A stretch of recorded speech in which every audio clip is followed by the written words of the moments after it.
Cyberpunk gets its much-awaited 1.5 patch. Elden Ring's minimum system requirements are out. Nintendo Switch could see a performance update thanks to AMD's tech.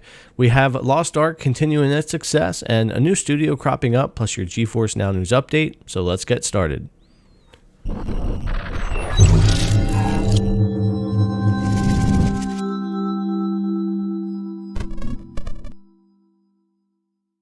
Welcome back to the channel, guys. Let's start PC Weekly News this week with Elden Ring's minimum system requirements. And Windows 10 for the minimum with a Core i5-8400 or Ryzen 3300X, 12 gigs of RAM, and a GTX 1060 or Radeon RX 580.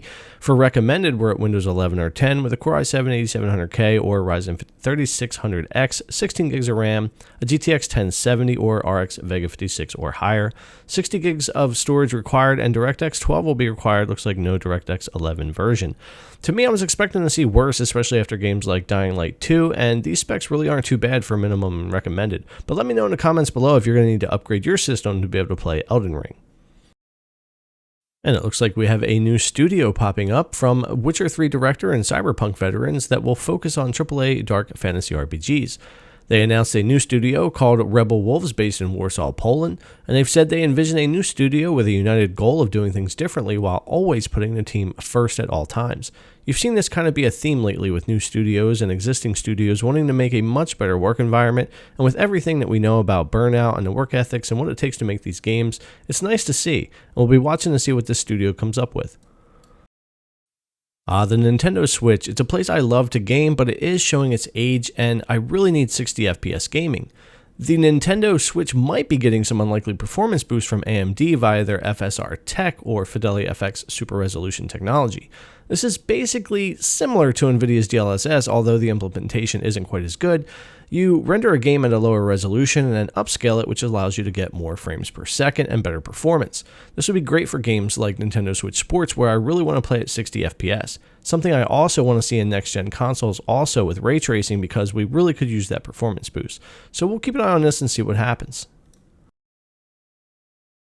We talked about Lost Ark last week when we had 500k concurrent players before it went free. And I wondered what would happen once they hit February 11th. Well, we more than doubled that. Within the first 24 hours of it going free, there were 1.3 million concurrent players. This made it the highest played MMO on Steam ever by concurrent player count, and the second highest played game ever in general on Steam. This is a heck of a feat for Lost Ark, and I've actually really enjoyed my time with the game as well. This game is really well put together and an MMO that I can get behind and play for a long time. Let me know if you guys are checking out Lost Ark or if you're thinking about it. I highly recommend it if you like top-down MMO style games. The launch for Cyberpunk 2077 was anything but smooth, and after a buggy delayed launch, it's nice to see them continuing to work on the game, and patch 1.5 is absolutely massive.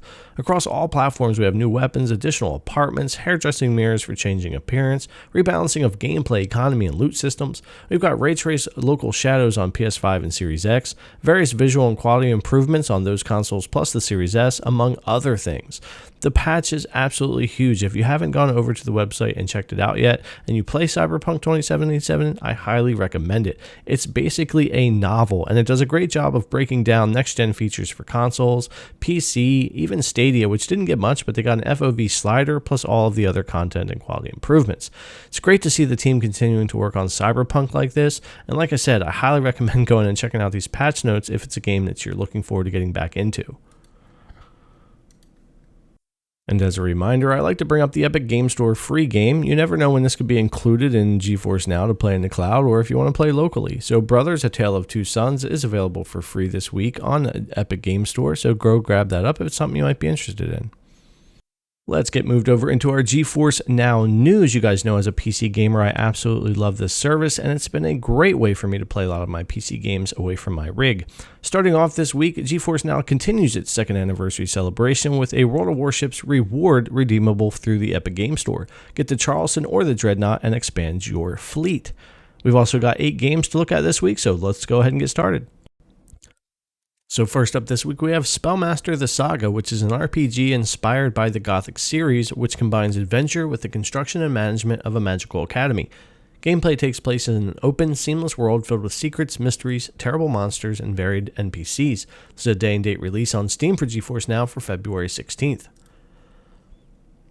Our next game is Ashes of Singularity Escalation, a massive scale real-time strategy game where you command entire armies of a dynamic battlefield, conquer multiple worlds across several single-player campaigns, or play with your friends in multiplayer combat. Originally released November 10th, 2016, now on Steam for GFN. And our third game for this week, Citadel Forged with Fire, a massive online sandbox RPG featuring elements of magic, spellcasting, building, exploring, and crafting. As a newly minted apprentice of the magic arts, you will set off to the dangerous worlds of Ignis, tame a mighty beast, forge alliances, explore uncharted territories, or fight for dominance.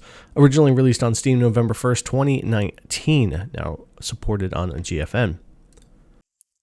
Next up, we've got Galactic Civilizations 3. You can build a civilization that will stand the test of time in the largest space-based strategy game ever. Choose from dozens of unique races and make a name for yourself across the galaxy through diplomacy. Originally released on Steam May 14, 2015, now available on GFN. And next up we have Haven. Two lovers gave up everything and escaped to a lost planet to be together. Glide through a mysterious landscape, explore a fragmented world, and fight against what's trying to tear them apart in this RPG adventure about love, rebellion, and freedom. Originally released on Steam December 3rd, 2020. Our sixth game for the week is People Playground. Shoot, stab, burn, poison, tear, vaporize, or crush ragdolls in a large open space. It sounds kind of insane. Originally released July 23rd, 2019. Now available on GFN through Steam. Next, we've got Train Valley 2. Build bigger and more complex railways, networks than ever before. Building on the success of the original, you'll get more of what you loved about the original and then some. With increasingly difficult and complex challenges from local industries, the Valley has never felt so vast. All aboard.